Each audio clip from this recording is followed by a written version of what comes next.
back to the Real Estate Reserve podcast. Jason Balin from Hard Money Bankers, Ian Horowitz from Equity Warehouse with another podcast episode for you. We got a great guest that we are going to introduce here in a second. Do a little founder story, talk about his current real estate investment strategy and buying, selling, operating, performing, and non-performing notes. A topic that I don't really overlap that much in, but it is a curious topic because obviously I raise capital for private notes and private lending, and that's what I've been doing for the last 18 years, lending out. So it overlaps a little bit. If this is your first time checking us out, welcome. We'll definitely keep this interesting. We like to have a lot of fun on the show as well. And if you're a return viewer, follower, listener, watcher, thanks again for all your support. This show we couldn't put the resources into the show unless we had our following, and we've been going strong for going on almost 6 years now with the Real Estate Reserve podcast. So thanks for the support. Yeah, no, it's definitely it's always fun. I'm excited for today's guest to not only learn about his business, but also learn about the hack to understanding how to pronounce his last name, which we just learned here moments ago.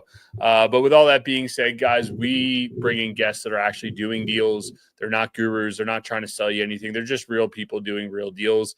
And with that being said, we would prefer to see you guys share the show. It's the best compliment that we can give our guests. We don't care about the likes or subscribes. That's only an ego boost for us. But when we share the show, it is a gratitude to our guests that come on here and tell us about what they're doing. So I'm excited for today's show. If you guys get any value out of it, please feel free to share it. And with all that being said, why don't we bring in Chris Seveney? And if you're watching, you'll kind of start to put two and two together to figure out how to say his last name. So Chris, what's up, brother? How you doing? Good. How you doing, Ian? Jason, how are you guys today? Excellent. Yeah. Well, why don't we just start off a little quick background, how you got into real estate investing, how you eventually found the note industry? Yeah. So I got into real estate investing through my W-2 job where I got yelled at by my boss at the time. I graduated college, aged myself in the 90s, had always just been working the 9 to 5, 50, 60 hours a week. And then about 15 years ago, my boss at the time looked at me and goes, "What are you doing for retirement?" And I said, "Oh, I got my 401k and, put money in there and, so forth." He goes, "What are you doing for real estate?" I'm like, "Well, my wife and I, have our house. We're thinking about building a primary residence, but, right now kind of had some stuff pre-2008, but I haven't got involved back in the game." And he laughed at me and he said, "Oh, so you're a 40 guy. You're going to work 40 hours a week for 40 years to get 40% of your income and you're never going to retire." So that is really what kind of flipped the switch to me in regards to, I've been in real estate for 15 years. I worked with some of the best people in commercial real construction, building residential condos, you name it. I'm like, why am I not doing some of this for myself? And that's really what got me started to invest in real estate. And then over time, with family commitments and kids, starting to age, that shifted a little bit from traditional real estate of, buying property, rehabbing it, keeping it as rentals, to getting into the mortgage note space, which I stumbled upon accidentally when somebody mentioned, "Oh, have you looked at like tax liens or whatnot?" Because I was trying to find something to do that was fit my profile, because I live in the Washington, D.C. area, and it is an ultra competitive market. If you're not at that property the day a wholesaler puts it on the market, you're toast.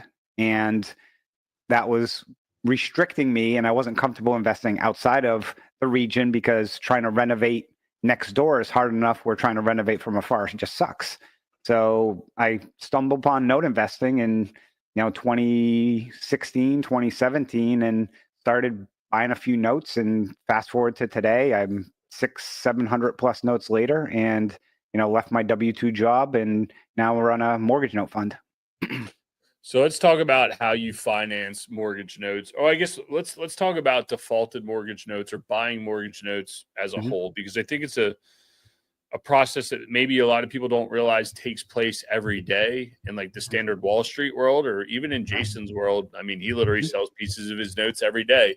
Yep. You want to talk a little bit about that, and then we can get in kind of how like you finance these things and how do you grow a portfolio? What does that all look like? Yeah. So anybody who's ever bought a house, probably 90 to 120 days after you buy it, you usually get a letter in the mail that says, please now make your payments to XYZ company. You ever gotten that? Your mortgage was sold. You don't really realize it. You're just like, okay, this is who I'm sending payments to now.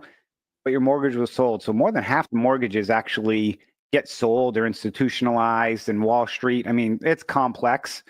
But what we focus on is we buy the ones that are non-performing. So most people think that, oh my God, I missed one payment. Somebody, a bank's going to come rip me out of my house and throw me out.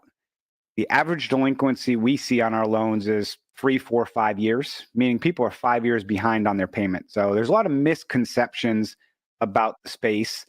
Now, because someone is behind by that much, the market sells it as a discount. We like to use the analogy of fixing and flipping because a lot of people can easily understand that, where in a fix and flip situation, you buy something that is distressed, you rehab it, and you turn around and sell it. Typically, that's a property. In our instance, what we do is we do that with the borrower. We buy it distressed at a discount. We try and work with the borrower to get them on new payment plans, and it gives us a little more flexibility because we bought it at that discount to then, if they can get those payments and then what's called season it, make 12, 18 months of payments, and it's reperforming, we can sell it back out into the market to investors who like the paper where that is performing. Okay, so that makes a ton of sense. It's very simple, and I think a lot of people probably do experience that. I think it's interesting that you say your average delinquency is a 4 to 5 year delay before we get into some due diligence items and types of notes that you purchase. Like, why do we see such a 4 to 5 year delay with foreclosures? Is this post-wash from 2008 and they realize the mistakes they made, or people are just backed up? Is it COVID? Like, what is causing this long delinquencies for these guys even wanting to get them off their books? Have you ever had to go into a bank or call a bank to question a charge or just like to change an address or do anything? Yep. And how many people have you had to get through, and how much hair did you want to rip out? So exactly. So that's for the simplest of things. Actually, last week had a charge from Chase on our account, and we were trying to figure out what it was. And Chase couldn't figure out, Chase couldn't even see the charge. And I'm like, oh my God. Like, I felt like 3 different departments later and an hour later, just on a simple charge. Think about now a borrower who's not performing on their mortgage, trying to get a question answered. The number of people they get pushed through and the amount of red tape is, so exorbitant. And banks are very good at creating debt. They're very bad at managing it. And I'll share a perfect example that a pool of loans, which is a group of loans that we bought last year. Many of the borrowers were trying to get new payment plans. And as part of that, you have to fill out a bunch of paperwork, which is almost like reapplying for a mortgage. You had to get bank statements, your tax returns, and kind of a letter of why you got behind. And the bank kept rejecting them. And the reason they rejected them was because the data was more than 90 days old. But it was more than 90 days old because by the time it got to the first person in the bank, until it got to the last person, it was more than 90 days. And they kept going in the circle and then realized we can't get the borrower to submit it timely enough, which the borrower was. So they turn around and just sell it. That is corporate America to the T. I'm assuming this was a decent sized bank that you bought this pool of notes from. Yeah. Yeah. Okay. So that's just classic. Like, here you are, borrower. I'm trying to help the bank out. I don't want to default on my debt. I just want to work this out. Come on, man. I actually want to pay you. I just need some help here. And they're literally saying, no, we don't want your help. Like, that's just like classic. Now, when you buy notes, are we looking at first position liens, or are we looking at second position liens, or do you not care? Yep. Primarily, we deal with first position liens. And why? Great question. For me, it's more of a business of I'm a control freak. And when you're in first, you're front of the line. You control that asset. Second position liens, the way I like to look at it is second position liens, you're more like a therapist because the borrower has different strategies where they could file bankruptcy and you might get wiped out, or, there's many things that can happen where I'm more focused on, I'd say, the property. That's in controlling that, because at the end of the day, when you're in first, you control that. When second, you've got another lender in front of you that may foreclose, may not foreclose. The borrower, now has several different other options. So it's more of a business decision of we prefer to be in first. And is the ultimate strategy, and I think you kind of alluded to this earlier, is to help them get reperforming again and then sell the paper back off. Because again, I don't know the deep discounts that you're able to purchase these on, but let's just say hypothetically, just for all of the viewers and listeners. So let's say, whatever, it was $100,000 original loan. They're 5 years back, call it, right? Yeah. And it's 140, right? Let's just say technically they owe 140 right now. And, you buy it at whatever, 60 grand or 70 grand, right? Like you have a lot of wiggle room. So is the goal to be like, hey, you owe us 140.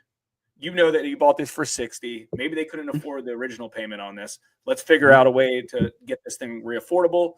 And then I guess based on what you're saying, there's an active market that after they're performing for 12 months and making payments, you can sell that. You can sell that paper to another institution. Yeah, and I'll use simpler numbers. Let's say they owed us 100. Let's say we buy it for 60, and let's just say the payment was $1,000 a month, but there were 20,000 in arrears. Now we might say, hey, give me 5,000 now. We'll roll the money into the balance, keep the payment the same, or even maybe drop it by 100 or 200 bucks. Then once we start getting that payment, then we sell it for 80 cents on the dollar. So you might have collected, call it 10,000 in payments, plus you bought it for 60, sell it for 80. Hypothetically, okay, you made $30,000 on your $60,000+ investment. That nets like a 50%. That's perfect world, but there's always, it takes 3 to 6 months to get them to rework it. Usually you had to start some type of legal process involved. And that's why we prefer to work it out with them versus go foreclosure, because once you get tied up in the court systems, depending on judicial versus non-judicial states, and then if the borrower files bankruptcy, time is the unknown. And time, in lending is, your worst enemy. Do you think borrowers don't make their payments because they can't afford to make their payments, or they don't want to make their payments because they are like, hey, I can just fool the system? Yeah. We get to see the servicing notes. There are some borrowers who know how to fool the system, and they're professional borrowers, just like professional renters. I'd say 90+% of time, the people, death, disability, temporary job loss, or divorce. Those, are the 4 main reasons where it's usually something short-term happens that they get behind, but then the bank is like, okay, you're 5 months behind. You need to make up all 5 payments. Yeah, and they can't. And you're like, I can't. And then the late fees and everything starts accumulating. So that snowball starts where we come in and we're like, okay, now you're 20 payments behind. Can you give me 4? Can you give me 5? Yeah. Get them paying and then roll that back into the loan, increase the balance of it, and then season it, and then turn around again, sell it back on the market. Yeah, I agree with that. And I learned that a long time ago. This mortgage company I was working with, like year one in this space in the early 2000s. And on our end, on the commercial, on the hard money investment side of things, it's very similar. Like typically borrowers that default are the ones that go over like their construction reserves, and they're using their reserves and their money to pay for additional construction to get the property back up. And then it's like, okay, well, I just spent $25,000 on this. I can't make a monthly payment. And so they don't want to. It's just they can't. So then, obviously, and the institutional lenders don't really know how to handle that, right? Because they're like, well, you're in default. I need monthly payments because I already sold your paper and I'm retaining servicing, and they're gonna be mad at me. But the localized private lenders that have a little bit more control, there's a lot more flexibility, because it's like, I get it. Let's try to get this thing to market. Don't worry about your monthly payments for the next few months, and let's get this thing moving forward, because ultimately we all want a borrower to perform, right? You don't want to take back, I'm guessing you're probably not doing this as an acquisition strategy. You're doing this to your bread and butter model is what we kind of just discussed of, hey, I want to make, I want to help out this borrower, and I want to make, a good return on this and keep it moving on to the next one. Yeah. And it's funny you mentioned, like, even some of the hard money deals, like you mentioned, some of those institutions, some of them will have maturity defaults. And it's more or less, hey, everyone realizes construction took a little bit longer over the last year or two to get done, might take a little bit longer to sell. we've seen properties in maturity defaults that are on the market, completed for sale, and the institution's like, we can't hold this paper anymore. We turn around, buy it, and basically like, sure, we'll just, keep collecting the interest, don't make any payments, and then you hit us when it sells, and they have it listed for 600 grand and their payoff's 450. So we're like, yeah, we know we're just going to get paid. It's just going to, take a little bit longer and have a little bit more patience. Yeah. Banks are no-brainer big deal. institution banks, life insurance company. They're silly. They live inside those guidelines and can't see outside the guidelines. It's actually kind of funny. So I guess with that being said, we're going to start to relate this to what we're seeing in the current market based on defaults here in a minute. But I think one important piece that a lot of people should understand is like, it sounds easy. Just call up a bank and get some paper and let's just do this, right? Like, and I'm sure that might still happen today because I know the early note days is people, just call the servicing department. They got loans to get rid of. But like, what type of due diligence are we doing in first position? Like, what do we need to understand and know? And it's probably pretty similar to Jason's business, but I don't think a lot of people understand what they should be looking for. Say they did get their hands on a piece of paper. What kind of due diligence should we be doing? Yeah, we break it down for people easily. We just call it the 3 Ps. We look at the property. What's the condition of the property? Now, a lot of times we don't get to see the inside of the property because you have a mortgage on your house. Your lender knocks on your door. You're not going to let them come in and look at what's inside your house. So we'll do, proverbial drive-by, get some, inspection reports done on the house. Is it, yard maintained, windows boarded? What's it look like? Usually the outside indicates what may be going on the inside.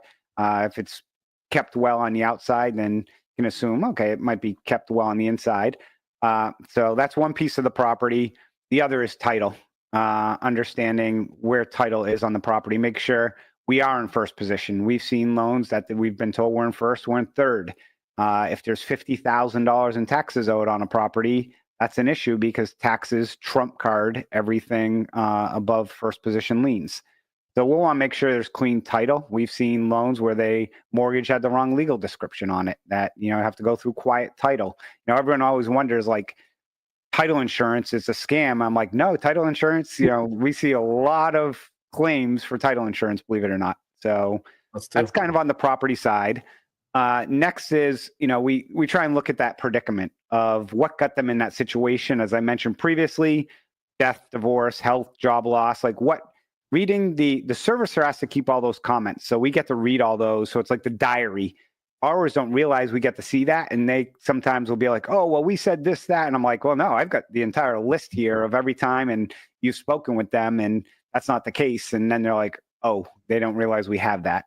And then it kind of rolls into that last, which is the person.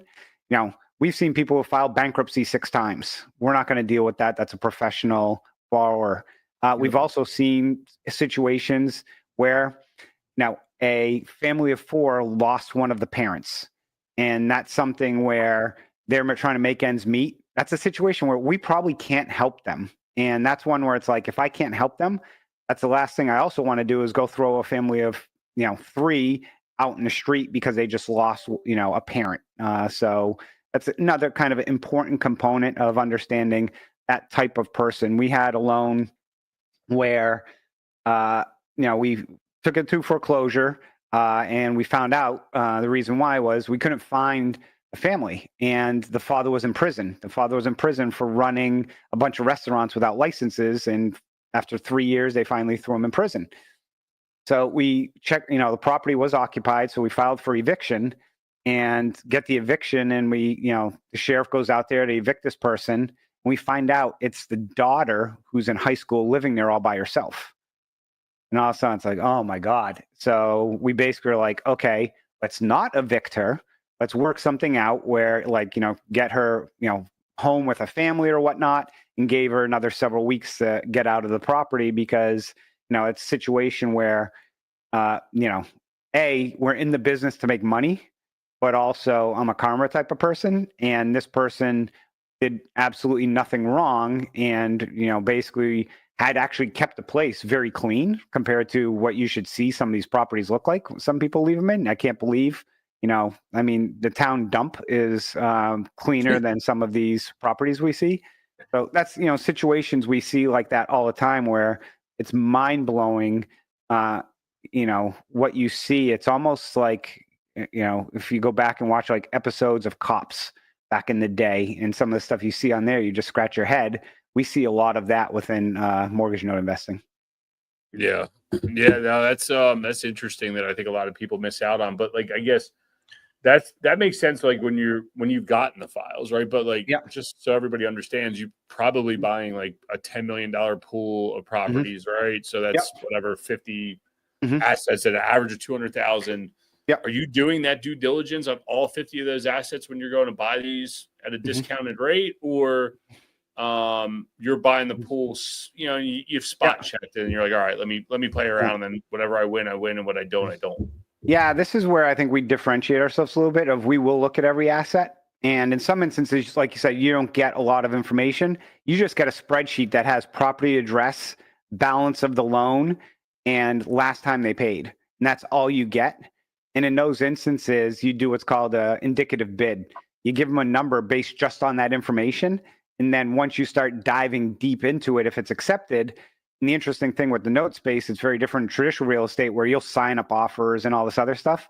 In this space, it's a handshake deal. It's like, we got some under agreement yesterday and he's like, okay, I'll send you over the collateral file. There's no LOI. There's no purchase and sale agreement. It's, hey, we'll take 2-3 weeks, do our due diligence, get rock and rolling. If there's something that is unique or wrong, an issue with these, we just pick up the phone and call them and say, hey, here's what we're seeing. This is very different than what we may have been insinuated or may have been put, provided for on the loan file. So, at that point in time, it's like doing an inspection on a home. They're like, hey, all this is wrong. I want a discount on the price, or, try and see if there's something that they can fix, like a title issue, and you'll go through that process. Right. Well, that all makes sense. How are you financing these? I guess there's no way to get bank debt on. You can't get bank debt on bank debt, right? Like how are you financing these things? Yeah. Well, you might be able to, but anyways, that's not what they're doing in this case. No, it isn't. Once you get to, a certain level, there are certain banks that will give you debt on debt, but it's very rare. People, I like to, use it. It's like Bigfoot. Everyone claims to see Bigfoot and claims that they've got money from banks to buy banks, but if you're under 50 million or probably even, that's the starting point before a bank would even talk to you. Most of them want you to have 100 million in assets, and then they might give you 20 or 50 million. But no, ours is all from investors. We, raised a fund to raise money from investors. We have over 800 investors now within our fund, and been growing that the last 3 years. So that's the way we've continued to grow our business. And with the economy the way it is, 3 years ago, it was much more challenging to raise money, because if you looked at a multifamily deal, multifamily deals were looking very encouraging 3, 4, 5 years ago. Today, a lot of those deals don't look as encouraging. And when people have an option of, I can invest in a fund that has no debt, we're buying the loans, but we don't have any debt that could be at risk of interest rate risk. People look, kind of more of a, long-term cash flow type play is, any type of note fund is good for that. Yeah, no, that's definitely interesting. And I think it all comes back to just, knowing your business and knowing what you need to do and how you're going to finance it properly. So with all the notes, I mean, I always like messing with Jason. Well, not messing with him. We literally talk every day. We talked this morning. We'll talk again tomorrow morning. And we're always talking about the market. And Jason sees it in a different world than I do, because I buy physical assets, and I'm a much more happy-go-lucky person than Jason is. Jason tells me every day, today is the top of the market and the end of the world's coming. So you, as another lender kind of quasi on this podcast, what's your belief as what you're seeing in real time from what defaults you're seeing? Where do you think the market is? What do you think the future is? Give us some outlook. And this is just your humble opinion. So I'm a doom and gloom guy as well. And, so here's kind of where I'll share my how I support, give my little support. I have my son who takes debate classes now, and he didn't want to take it. My wife says, debate me on proving that you don't need to take debate. And my wife roasted him. So she's like, that's why you need to take it. So a few things. One is during COVID, we ended up going down to historically low number of defaults. And, basically the government was just printing money and giving money away for free. People paid off all those credit cards, then turned around and got HELOCs and then just racked up those credit cards again. Home affordability right now with property taxes, insurance is moving in the wrong direction. And with 50% of Americans plus living paycheck to paycheck, it's eventually going to come to fruition. Real estate does move extremely slow in that sense, but we see, we're on the front lines. So we're seeing, through whole loan trade companies, hundreds of millions, over $1 billion a quarter in defaulted loans. Last year, HUD released about $1 billion plus of reverse mortgages that were upside down in default, and they're sitting on a bunch of these loans. And the government, Fannie and Freddie, I'll call them government entities, but quasi, they're sitting on stockpiles of defaulted loans as well. And I mentioned, off recording, I think, we're also starting to see a lot of some of the residential transition loans and DSCR type stuff in Florida and Texas and stuff, seeing defaults on that stuff because people bought this and then realized my insurance, and it might have been new construction or renovated, my insurance tax bill now has gone up by $600 a month. I can't make the numbers work anymore. And we're starting to see more defaults on that side. So when something's historically at a low, I view everything always moves back towards a mean. And I'm not saying, we're having a 2008 crisis, but I think we're going to see home prices soften. And I think we're going to see more defaults and more. I do think, Ian, there's going to be a lot more opportunity coming down the pipeline for people who have the cash and for investors. I think there's going to be a lot of opportunity there because of the people who are in that distressed environment. How long do you, and I 100% agree with you as well. And, if you do have the liquidity and the platform in place, and I think all of us have a platform in place, you can be opportunistic as deals like that happen. Like, do you have any idea what like the lag is on something like that? Let's just use DSCR loans, for instance, right? Like DSCR is obviously a newer product over the last, 8 years. I mean, it was around a little bit before that. It just wasn't really called that. I've always called it internally that a lot of these capital sources don't have realized losses yet. They have lots of defaults, but they don't kind of call them defaults yet because they're not realized. Yeah. Right. They might not be non-performing, but hasn't really hit them. What do you think the lag is on something like that? I mean, we can use Florida as an example or wherever, but is this a deal that got defaulted on 3 years ago where it's like, okay, we finally realized we need to sell this paper or we need to do whatever, or is it a year behind, or is it just or is it like a 5-year behind type of thing? I'm seeing a lot of stuff right now and like that side of things. It's, the 3 to 4 year, and it's a lot of, interestingly enough, I think there's more out there, but the paper that, when again, rates were screaming low, even at the DSCR level stuff, and people were buying at, in the 4s or 5s, the lenders now were realizing it makes no sense to even hold this paper anymore. If it's written at 8% and it's got default interest on it, it's like, okay, there might still be some equity. I might want to hold this to see how it plays out. But a lot of that stuff, especially in Florida, where in the Southwest portion, just as an example, where it was a $400,000 home that it's a 4.5% DSCR. Now the house is only worth $350 because there's so much inventory on the market. And they've got a note that basically is collecting at the same rate as a T-bill. It's okay, let me just cut my losses. And they will spur and slow their losses so it doesn't make like they're taking all the losses at once. Yeah, so here's where America's funny bank comes into play. And I maybe you don't know the answer to this, but Jason writes a loan as an FHA lender, right? I borrowed $100,000 from him. Then I say, I'm not paying it anymore. And 4 years go by and you buy this note and you buy that. I borrowed $100,000 from Jason. My unpaid principal balance is $90,000, right? And I owe 5 years of arrearage, and they sell it to you at $60,000. who's taking this like realized paper loss? Like, is Jason as a lender saying, well, shit, I owe that warehouse line 30 grand?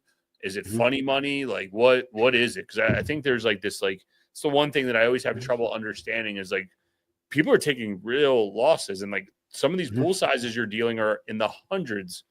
Maybe not you, but your partner, guys in your industry are dealing in hundreds of millions of dollars, and they're buying them for 50, 40 cents on the dollar. Where is that realized loss? Who's stroking that check to deal with that?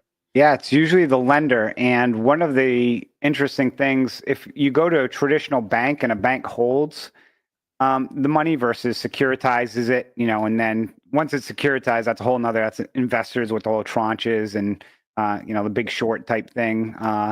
But if a bank's holding it, people don't realize what's called fractional lending in this country. Banks can create money out of thin air. So if you put 100,000 in the bank, a bank can take that 100,000 and turn it into $1 million in loans. So they, banks like, oh, if they're writing loans at 4%, they're only making 4%. I'm like, no, they're not. They're making a lot of money on you. But once it goes into default, then they have to take that loan and then move it over as a liability on their books. And that's where, because now they can't lend that amount, it's actually more cost effective to sell it at 60 cents on the dollar than it is to lose the borrowing capacity of 10x that they have. There's a book, The Creature from Jekyll Island, but it's like this thick. You get about halfway through it, and then it starts getting a little bit too political for me. But it really explains basically how, again, the banks control everything. And if you read that book, you'd realize, again, I don't understand Bitcoin enough to invest in it, but you'd understand when you read books like this, like the government and the banks are never going to let a third-party cryptocurrency kind of control. They're going to create, their own or something, because the banks just love power. And that's really what it boils down to is, you look at, we always joke, look at the biggest building in any city. Whose name is on the top of it? A bank. Yep. That's right. Well, yeah, because they do have the power. And I literally just pulled that up out of my Audible. It's funny you say about halfway, because it's right about where I stopped. I'm like, all right, I get the point. I understand we've been basically fucked, depending how you want to look at it, what side of the coin you're on. But in the end, they do control the power. And when you do deposit your money, it is fractionally beneficial to them. But we've had life insurance guys on here, whole life insurance policies, infinite banking type conversations, and it's for everybody to choose. But I think people need to realize that multiple of money, they're 10xing their 4% return, so that's really a 40% return or whatever it is. It's an insane metric that I don't think a lot of people comprehend, and that's why I wanted to ask you about the losses. So but Chris, this has been very in-depth and probably super technical, more technical than we get a lot of times. But I don't think a lot of people understand note investing, because it's like, what do you mean you're buying a piece of paper? One thing we do like to ask all our guests before we let them go is, what's one book or podcast that you think everybody should read? And we know you mentioned The Creature of Jekyll Island. We'll get that in the show notes. But you got any other good ones hidden in there? The two books that I think have the best benefit to me to grow a business has been Traction by Gino Wickman and that EOS system that we follow. And then a book, What Got You Here Won't Get You There. And that book was for anybody who started out in that W-2 path and then is trying to go to an entrepreneur. Basically what the book tells you is, your first 15 years of working, usually, you just bury your head down, you work your ass off and, become like, the person who can get stuff done. But then there becomes a point where it's not what you do, but who you know and how you deal with people. And that's really what that book teaches you about is, hey, look, you get to a certain point by your ability, but then your communication skills and being able to lead is really the main difference for people who want to turn it up a notch. And that, book had a lot of great insights. I just pulled it up on the computer. I think it's the second person that's mentioned that here recently. I'll have to put that. Jason and I like to listen to books at the same time and see what our different takeaways are from them. So we'll have to put that one on the list and go from there. Chris, where's the best place people can find you on the internet? They want to learn more about what you and Seveney Investments does. Where can they find you out there? Yeah, hit us up on our website, which is seveneyinvestments.com. I'm on LinkedIn. I'm on, social media channels. I contribute a lot to Bigger Pockets on the forum posts there, provide, color for people. But yeah, typically a website, best way to, or LinkedIn, feel free to hit me up. Right on. We'll get all that in the show notes. Guys, if you got any value out of this, Chris just told us the ins and outs. Please let's share the show. It's the best compliment we can give him. And we will catch you guys on the next one. Thanks for tuning in to the Real Estate Reserve Podcast. Do us a favor and like, comment, and share our broadcast. It helps the algorithm and helps us spread the word too. Till next time, thank you for tuning in.